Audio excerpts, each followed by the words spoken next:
जय श्री राम मेरे प्यारे दोस्तों। ये वीडियो नीट एस्पिरेंट के लिए जो 26 दे रहे हैं, नीट 26 देना चाह रहे हैं, उनके लिए बहुत ज़्यादा इम्पोर्टेंट होने वाला है। और इस वीडियो में जो ड्रॉपर हैं या फिर जो 12th में अभी आए हैं हाल फिलहाल में, उनके लिए ये वीडियो बहुत ज़्यादा इम्पोर्टेंट होने वाला है। इस वीडियो में आपको ऐसी ऐसी बातें पता चलेगी एनसीईआरटी के बारे में, आपको लगेगा कि इससे पहले यदि पता होता तो मेरा सिलेक्शन बहुत पहले हो जाता, ठीक ना। तो इसलिए आपसे स्पेशल रिक्वेस्ट है कि यदि वीडियो पे आए हैं तो पूरा वीडियो एकदम कंप्लीट वीडियो बिना स्किप किए देखिए, ठीक है ना।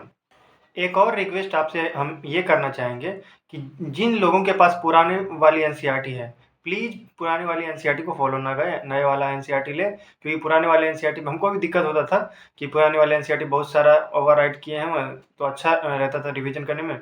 लेकिन फिर भी आप नया एनसीईआरटी लेने का कोशिश कीजिए, ठीक है ना। हालांकि कुछ क्वेश्चन ये पुराने वाले एनसीईआरटी से भी आ रहे हैं, पिछले ईयर भी आए थे। तो जैसे आपका हो गया मॉर्फोलॉजी का, तो वो स्पेसिफिक चैप्टर आप पुराने वाले से पढ़ सकते हैं, लेकिन आपके पास नया वाला एनसीईआरटी रहना चाहिए, उससे पढ़ने का कोशिश कीजिए।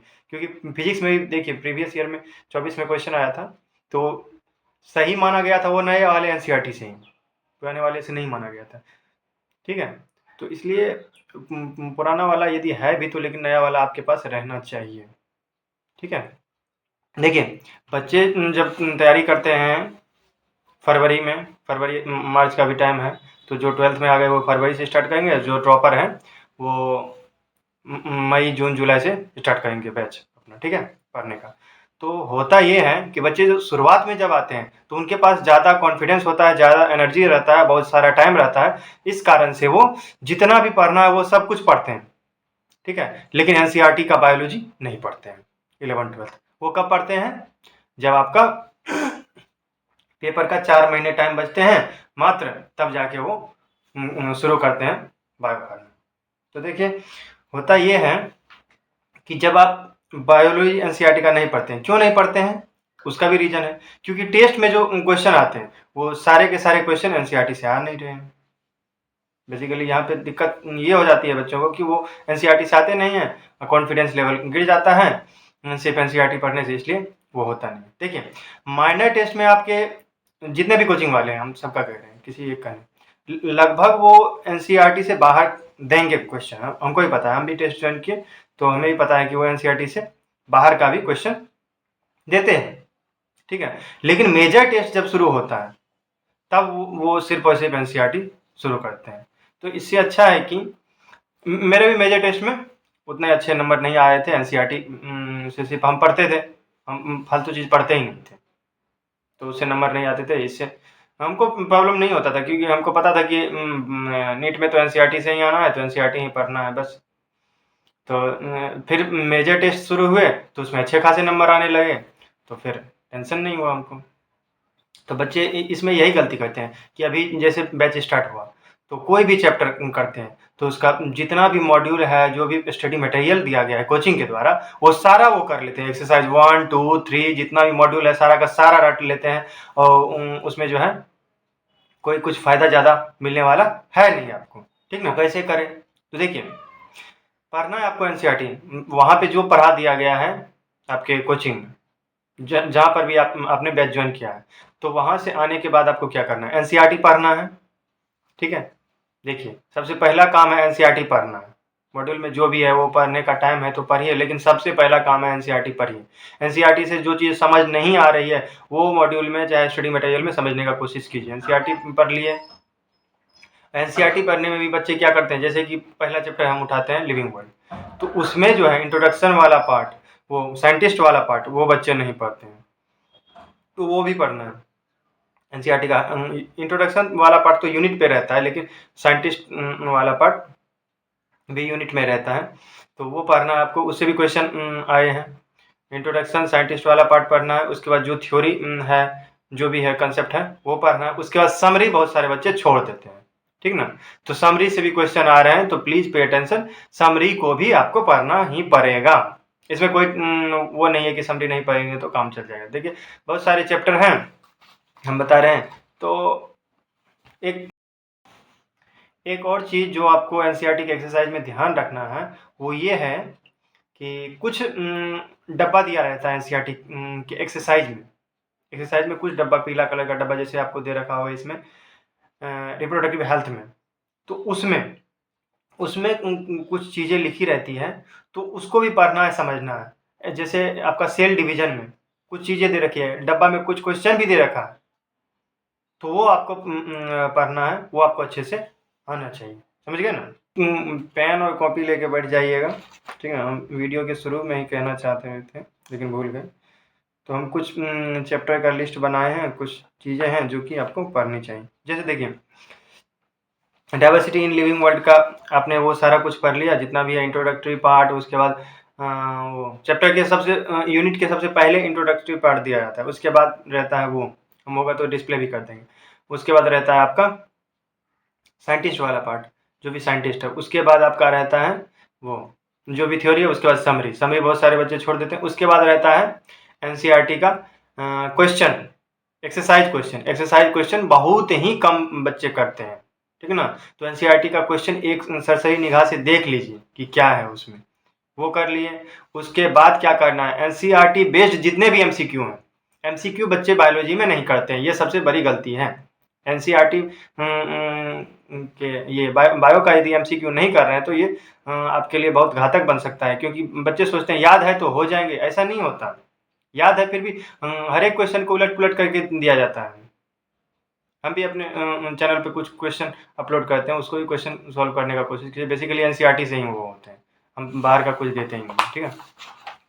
और वो कर लिए एनसीईआरटी बेस्ड जितने भी क्वेश्चन हैं, तो हर एक चैप्टर में देखिए, शुरुआत में ये होता है बच्चे की 100, 150, 200, 400 तक क्वेश्चन करते हैं, लेकिन बाद में उनकी हालत खराब हो जाती है, ठीक ना। बाद में रोते रहते हैं कि एक एक्सरसाइज का जो है ना क्वेश्चन होता ही नहीं, एक यूनिट का क्वेश्चन हो ही नहीं रहा है, बस थ्योरी पढ़ लेते हैं, हो गया। टेस्ट में किसी तरीके से कर लेते हैं दिसंबर नवंबर के टाइम में।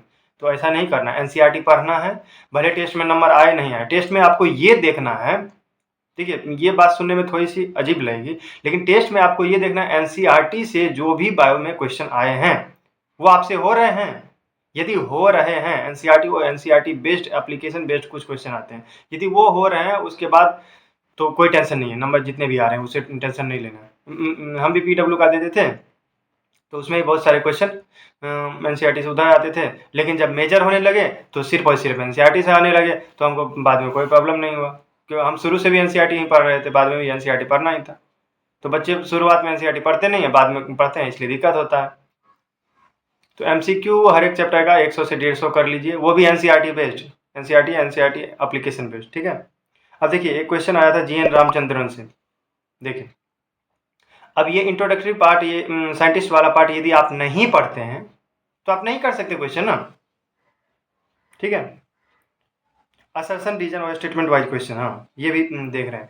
असर्शन रीजन और स्टेटमेंट वाइज क्वेश्चन से बच्चे भागते हैं, भागना नहीं है, उसमें भी क्वेश्चन करना है, स्टेटमेंट वाइज और असर्शन रीजन। इससे आपका अंडरस्टैंडिंग बढ़ेगा बहुत हद तक, ठीक ना। एनसीईआरटी बेस्ड ही करना है, अंडरस्टैंडिंग बढ़ेगा। और एनसीईआरटी एग्जाम्पलर का भी क्वेश्चन करना है, ठीक है। एनसीईआरटी पढ़ना है, क्या पढ़ना है हम बता चुके हैं।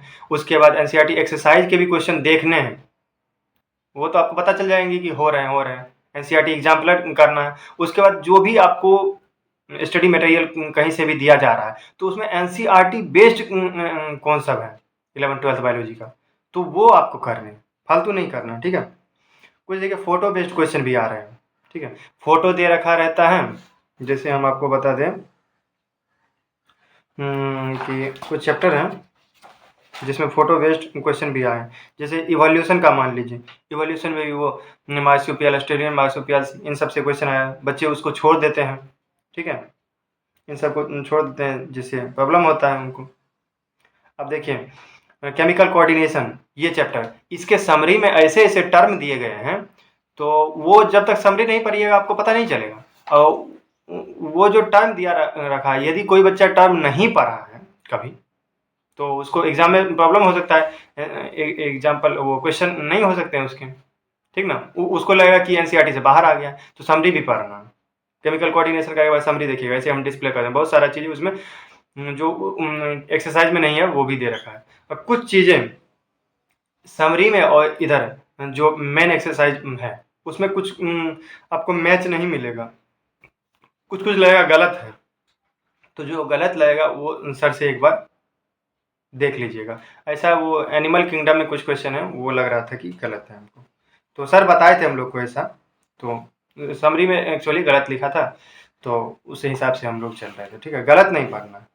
अब देखिए जैसे डाइवर्सिटी लिविंग वर्ल्ड आ गया, उसके बाद आता है आपका ये बायोलॉजिकल क्लासिफिकेशन। तो जो हम करते थे वो बता रहे हैं, बायोलॉजिकल क्लासिफिकेशन आया। कुछ चैप्टर ऐसे हैं जो कि आपको उसके एग्जाम्पल रटने पड़ेंगे, ठीक ना। ऐसे तो इंग्लिश में बहुत सारे लोग हैं मेमोराइज, हम सीधी बात कह रहे हैं कि रटना पड़ेगा। कुछ चैप्टर ऐसे हैं और कुछ चैप्टर ऐसे हैं जो आपको समझना पड़ेगा, रटने से काम नहीं चलेगा, ठीक ना। यदि आप रट रहे हैं तो उससे काम नहीं चलेगा। कुछ चैप्टर ऐसे हैं जैसे उधर हो गया ये बायोटेक्नोलॉजी का कुछ कंसेप्ट है, इधर जेनेटिक्स का कुछ चीज़ें हैं, तो वो आप रट के नहीं कर सकते। अब लिविंग वर्ल्ड है, इसमें बायोलॉजिकल क्लासिफिकेशन है, प्लांट किंगडम है, एनिमल किंगडम है। तो इसमें देखिए हमने क्या किया था, जो इसका एग्जाम्पल्स है क्लोरोफाइसी, उसके बाद रोडोफाइसी, इन सब का रेड एल्गी, ब्राउन एल्गी, ये सब का एग्जाम्पल्स साइड में जो एनसीईआरटी का दे रखा रहता है उस पर हम इस तरीके से लिख लेते थे। साइड में जो एनसीईआरटी का दे रखा रहता है जगह उस पर लिख लेते थे। एनिमल किंगडम का उसका भी लिख लेते थे, तो बाद में आसानी होता था, ठीक ना। तो इससे ठीक रहता था। एंड एक और बातें हैं कि एग्जाम्पल्स के लिए कुछ एक बुक कॉपी बनाए थे हम, जिसमें बस एग्जाम्पल्स ही एग्जाम्पल्स थे। प्लांट किंगडम का एग्जाम्पल्स, एनिमल किंगडम का example, biological classification, monera, protista, fungi, plant, animalia, इन सब का एग्जाम्पल्स। मोनोरा में कौन सा ग्रुप है, फिर प्रोटिस्टा में क्या सब है, यूग्लिनोइड, स्लाइम मोल्स, प्रोटोजोन, सबका एक एक एग्जाम्पल्स। देखिए क्वेश्चन कैसे आएगा आपको, प्रोटिस्टा में देगा डायनोफ्लैगेलेट, यूग्लिनोइड, स्लाइम मोल्स, प्रोटोजोन, उसमें से हर एक पार्ट में से एक एक एग्जाम्पल दे देगा, ठीक है। और एक दे देगा फंजाई का, अब कहेगा उसमें से फंजाई कौन है। तो एग्जाम्पल्स आपको बहुत अच्छे तरीके से रटे रहने चाहिए, ठीक ना। कुछ नेमोनिक्स भी यूज कर सकते हैं, नेमोनिक्स इनिशियल लेवल पे यूज कर सकते हैं, उसके बाद जब याद हो जाता है नेमोनिक्स का कोई काम ही नहीं रहता, ठीक है। फोटोसिंथेसिस हो गया, रिस्पायरेशन हो गया। देखिए सेल डिवीजन और सेल साइकिल ये बहुत ही ज़्यादा इंपॉर्टेंट चैप्टर है, ठीक है। बहुत ज़्यादा मार्क्स इसमें कवर होता है, एंड ये चीज़ें आपको समझनी पड़ेगी, सेल डिवीजन, सेल साइकिल, ठीक है। और देखिए फोटोसिंथेसिस एंड रिस्पिरेशन, इधर हो गया आपका ये एक्सक्रीटरी सिस्टम, सर्कुलेशन। ये चैप्टर कुछ इंपॉर्टेंट है जो आपको हम बता रहे हैं। फोटोसिंथेसिस रिस्पिरेशन का देखिए, तो इसमें क्या होता है समझना तो पड़ेगा ही आपको। और कुछ क्वेश्चन ऐसे होते हैं, ये देखिए बहुत ज़्यादा इंपॉर्टेंट चीज़ है। फोटोसिंथेसिस जो चैप्टर यदि आप पढ़ रहे हैं तो हम आप होगा तो डिस्प्ले कर सकते हैं, तो कुछ क्वेश्चन चैप्टर के अंदर लिखे रहते हैं, कुछ क्वेश्चन चैप्टर के अंदर में ही लिखे जाते हैं। बताओ यूनिवर्सल क्लोरोफिल पिगमेंट कौन है, what is the universal chlorophyll, वो चैप्टर के अंदर लिखा रहता है, ठीक है। तो वो क्वेश्चन बच्चे छोड़ देते हैं, उनको लगता है ये तो ऐसे फालतू है। तो वो क्वेश्चन आपको उसका आंसर पता करना है, चाहे इंटरनेट से पता कीजिए, चाहे सर से पता कीजिए, जहाँ से पता कीजिए, लेकिन सही आंसर उसका पता करना है। बहुत सारे क्वेश्चन इधर इकोलॉजी में, जब 12th में आप पढ़िएगा इकोलॉजी का कुछ क्वेश्चन है, इकोसिस्टम, तो उसमें भी बहुत सारे क्वेश्चन लिखे हैं जो कि आंसर नहीं लिखा है, लेकिन वो क्वेश्चन लिख रखा है तो आंसर आपको पता करना पड़ेगा। हम हर एक क्वेश्चन को या तो नेट पे डाल के, गूगल पे डाल के उसका आंसर पता करते थे क्या है नहीं है, ठीक है। वो भी पढ़ना है, वो बहुत सारे बच्चे छोड़ते हैं और पिछले ईयर में क्वेश्चन आया है उससे। और एग्जाम्पल्स का तो अलग कॉपी बनाते ही थे। एंड और जो है कुछ डेट्स वगैरह इंपॉर्टेंट हैं, ठीक है। तो उस पर जैसे झूम कल्टीवेशन हो गया, फर्स्ट का वो आ गया फर्स्ट मैनेजमेंट एक्ट, ऐसा कुछ है। ये सब का भी एक अलग कॉपी नहीं, मतलब एक अलग पेज पे लिखे थे जो जो नंबर है, जितना भी डेटा बेस्ड क्वेश्चन है। इकोसिस्टम में भी कुछ डेटा बेस्ड क्वेश्चन है, तो इकोसिस्टम से डेटा बेस्ड क्वेश्चन आते हैं इकोलॉजी से। तो वो आपको देखिए इकोलॉजी में हम क्या करते थे, जितने भी डेटा बेस्ड हैं जैसे यूकैरियोट्स, इन सब का किसी भी स्पीसीज का नंबर कितना है, तो टाइगर रिजर्व, ये सबका नंबर, बाली, जावियन, कैस्पियन, इन सब का नंबर चैप्टर के जो फर्स्ट पेज है उसके ऊपर में हम लिखते थे।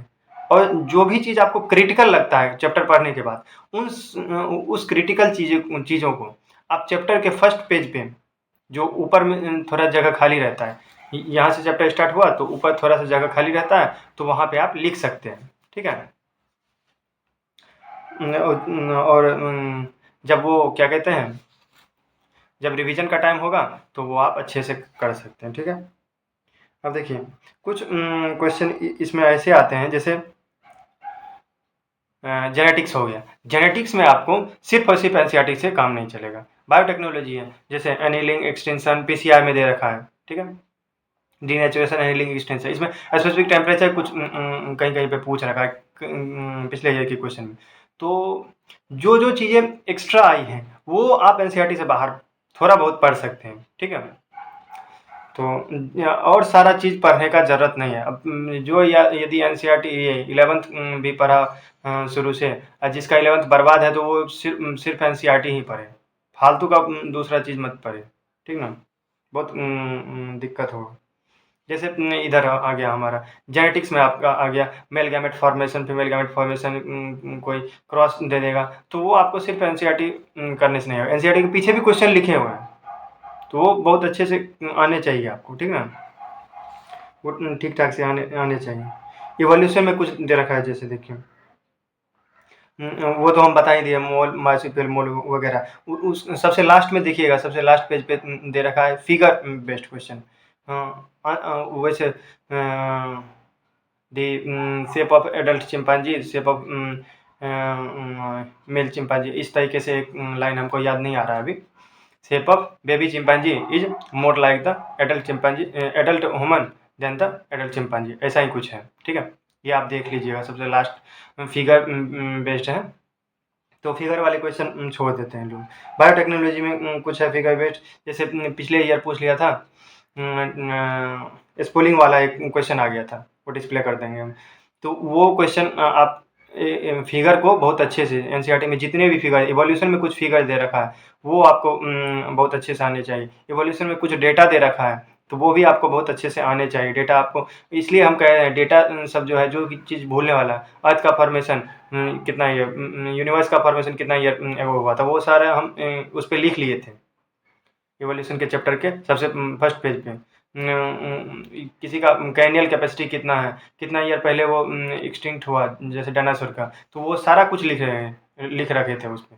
जो क्रिटिकल चीज़ें हैं वो उस पर लिख लेने के बाद में जब आप रिवाइज करते हैं तो आपको बहुत ज़्यादा हेल्प मिलेगा उससे, क्योंकि जो भूलने वाला चीज़ है वो आप लिख रखे हैं, और जो सबको आता ही है तो वो तो आता ही है। देखिए एनसीईआरटी एग्जाम्पलर में कुछ क्वेश्चन ऐसे होंगे जो आपको गलत मिलेंगे आंसर, तो एनसीईआरटी एग्जाम्पलर यदि आप सॉल्व करते हैं तो सर से थोड़ा उसको दिखा के कि हाँ क्या है, नहीं जो गलत होंगे क्वेश्चन वो आपको लग जाएंगे कि हाँ ये गलत है, तो सर से एक बार कांटेक्ट करके आप उसको मिनिमाइज कर सकते हैं। बस इतना ही है। और इसमें 12th का कुछ चैप्टर बताते हैं, जैसे sexual reproduction, flowering plant, human reproduction, reproductive health, biotechnology, evolution, उधर आ गया आपका जेनेटिक्स। जेनेटिक्स बहुत अच्छा कवरेज करता है क्वेश्चन का, तो वो आपको बहुत अच्छे से आना चाहिए, ठीक है। एनसीईआरटी एक्सरसाइज भी करना है, बस इतना ही है। Figure based question and figure based question इधर, जैसे DNA that separates out remove by spooling method, वो हम आपको बता दिए, बायोटेक्नोलॉजी में था ऐसा कुछ, ठीक है। देखिए टोटल समरी इतना है, टेस्ट में आपके जितने भी नंबर आ रहे हैं माइनर में, उससे हमको मतलब नहीं है।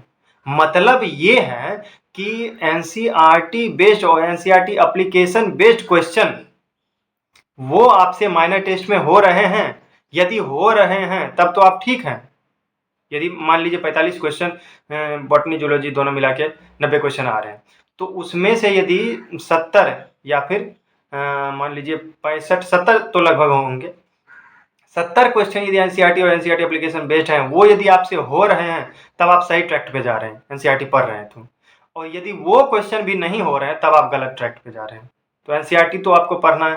देखिए मॉड्यूल पढ़े ना पढ़े उससे हमको मतलब नहीं है, मेजर टेस्ट का सोचिए। हमारी बात थोड़ी सी अलग लगेगी, लेकिन बाद में आपको फ़ायदा होगा। जो बच्चे 11th बर्बाद कर चुके हैं उनके लिए हम बेसिकली बता रहे हैं कि फालतू का आप मॉड्यूल पढ़ना छोड़ दीजिए, टेस्ट में नंबर नहीं आए उससे मतलब नहीं, टेस्ट में बस वो जो एनसीईआरटी और एनसीईआरटी एप्लीकेशन बेस्ड क्वेश्चन आ रहे हैं वो आपसे हो रहे हैं कि नहीं। यदि वो हो रहे हैं तब तो आप ठीक चल रहे हैं। एनसीईआरटी पढ़ना है, उसका इंट्रोडक्टिव पार्ट, उसका जो है साइंटिस्ट वाला पार्ट वो पढ़ना है, उसके बाद मेन एक्सरसाइज पढ़ना है, और उसके बाद समरी भी पढ़ना है। ये चारों चीज करने के बाद जो आपको इन सब में क्रिटिकल लग रहा है कि ये चीज़ हम भूलने वाले हैं, ये कंसेप्ट हम भूलने वाले हैं। एनसीईआरटी का तो फर्स्ट जहाँ से स्टार्ट होता है तो उसके ऊपर कुछ जगह दिया रहता है, वहाँ पे लिख लेना है आपको कंसेप्ट, या फिर कोई फिगर बेस्ड क्वेश्चन का कुछ भी चीज़, या फिर कोई डेटा बेस्ड चीज़ है वो आपको लिखना है, ठीक है। इसके बाद एनसीईआरटी का एक्सरसाइज कुछ करना है, उसमें सारे क्वेश्चन यदि हो जा रहे हैं सही से, ठीक है, एनसीईआरटी एग्जाम्पलर करना है, ठीक। उसके बाद आपको एनसीईआरटी बेस्ड एमसीक्यू 100 से 150, 200 भी हो सकता है, हर एक चैप्टर का अलग अलग एवरेज है। जैसे उधर जेनेटिक्स हो गया, उसमें 200, 300, 400 तक हो सकता है, क्योंकि उसमें बहुत सारे प्रैक्टिस की चीज़ें हैं। और देखिए कुछ चीज़ें ऐसी होती हैं कि ट्रेंड से हटकर आती हैं, जैसे कि पिछले ईयर का हम बताएं क्वेश्चन का 24 का, तो बहुत दिनों से फिगर बेस्ड क्वेश्चन नहीं आ रहा था, तो बच्चे ये समझ रहे थे कि फिगर बेस्ड क्वेश्चन नहीं आएगा। जब प्रीवियस ईयर क्वेश्चन, हाँ प्रीवियस ईयर क्वेश्चन भी आपको करने हैं, ये भी थोड़ा ध्यान रखिएगा, तो वो तो भूल ही गए थे, सॉरी। प्रीवियस ईयर क्वेश्चन में आपको वो बहुत सारे क्वेश्चन इधर प्रीवियस ईयर में 5-10 साल के जो हैं वही बस करने हैं, उससे उधर का नहीं करना है, फालतू का टाइम बर्बाद होगा और आपको लगेगा एनसीईआरटी से हो ही नहीं रहा है। सारे क्वेश्चन तो नहीं होंगे ना, कुछ बाहर से भी आ रहे हैं, जैसे एनिमल किंगडम में एग्जाम्पल झूठ मूठ का दे रखा है उधर का, तो वो आना ही नहीं है यार ना, क्यों झूठ मूठ का टाइम दे रहे हो फालतू का, नहीं आया फालतू का क्यों रट रहे हो, उससे अच्छा एग्जाम्पल इसका एनसीईआरटी का रट लो, वो ठीक रहेगा, ठीक ना। तो क्या बता रहे थे हम, अब भूल भी गए, खैर वो, हाँ ट्रेंड से हटके, सॉरी, ट्रेंड से हटके जो क्वेश्चन आते हैं, जैसे कि अब देखिए बहुत दिनों से पैडिग्री एनालिसिस का क्वेश्चन नहीं आया, तो बच्चे ये सोच रखे हैं कि पैडिग्री एनालिसिस का क्वेश्चन अब अगले साल भी नहीं है, अगले साल भी नहीं आएगा, लेकिन आपको वो पढ़ना है, ठीक ना। फिगर बेस्ड क्वेश्चन नहीं आए थे, लेकिन हम भी फिर भी फिगर बेस्ड क्वेश्चन किए थे, हम फिगर सब अच्छे से देखे थे, तो हम 1-2 नहीं 3-4-5 आ गए थे फिगर बेस्ड क्वेश्चन, तो हमसे हो गए थे। मतलब कहने का मतलब ये है कि ट्रेंड से हटकर जो चीज़ें हैं जो कि नहीं आ रहे हैं कुछ ईयर में, तो वो भी पढ़ना है। जैसे असासन रीजन हो सकता है इस साल नहीं पूछे, पिछले साल पूछा होगा कुछ ईयर में, तो बच्चे असासन रीजन छोड़ देते हैं, नहीं वो करना है आपको, 10-20 क्वेश्चन असेसन रीजन के जो एनसीईआरटी बेस्ड हैं तो वो करने हैं। तो एनसीईआरटी का क्वेश्चन हम बेसिकली उधर से करते थे। एनसीईआरटी का एक नीट प्रेप का ऐप आता है, उसमें भी सारे क्वेश्चन यदि आपके पास है तो कोई दिक्कत नहीं है, नहीं भी है तो स्टडी मटेरियल मिल रहा है ना, उससे वो सफिशियंट है, ज़्यादा इधर उधर भागने का जरूरत नहीं, फालतू का इधर उधर की चीज़ें नहीं पढ़नी है, ठीक है। एनसीईआरटी का तो हम बता ही दिए, उसके बाद पीवाईक्यू करना ही करना है, ये सब करने के बाद वो चैप्टर आपका फिनिश हो जाता है, टेंशन खत्म, ठीक है। उसके बाद फिर रिवीजन यदि करते हैं तो जो क्रिटिकल चीज़ें हैं वो तो आपको पता ही है, क्योंकि आपने पहले ही उस पर लिख रखा है, ठीक है। तो वो एक बार पढ़ लीजिएगा, तो उसके बाद जो चीज़ें हैं वो तो आपको जल्दी से समराइज हो जाएगा, ठीक है। इतना ही बस है, कीजिए, कोई टेंशन नहीं है, एकदम हंसते रहिए, मुस्कुराते रहिए, सारा कुछ हो जाएगा। बस ये है कि शुरुआत में बच्चे थोड़ा एटीट्यूड में ज़्यादा रहते हैं, ज़्यादा टाइम रहता है उनके पास, सब कुछ ज़्यादा रहता है, तो इसलिए बहुत ज़्यादा पढ़ते हैं, फालतू का इधर उधर का चीज़ें पढ़ते हैं, फालतू का इधर उधर की चीज़ें नहीं पढ़नी है, लिमिटेड रिसोर्स पढ़ना है, एनसीईआरटी पढ़ना है, ठीक है। फालतू का मॉड्यूल इधर उधर नहीं भटकना है, ठीक है। तो thanks for watching my video, okay.